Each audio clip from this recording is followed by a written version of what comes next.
Hey, if you want to connect your Redmi Watch 4 into the Strava application, for sure you can do this.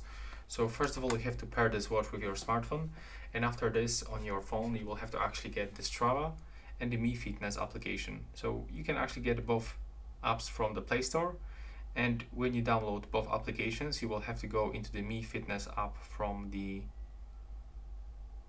Xiaomi, go into the profile in the right bottom corner, click on the third party data, then select Strava, and now click connect. As you can see, all our activities that we are actually capturing with the Mi Fitness app will be actually synchronized into the Strava.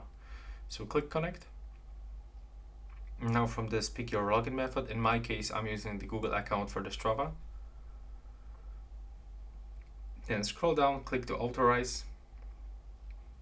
And as you can see right now, we are connected. So right now, if you start any activity on your watch, it will be actually redirected into the Strava.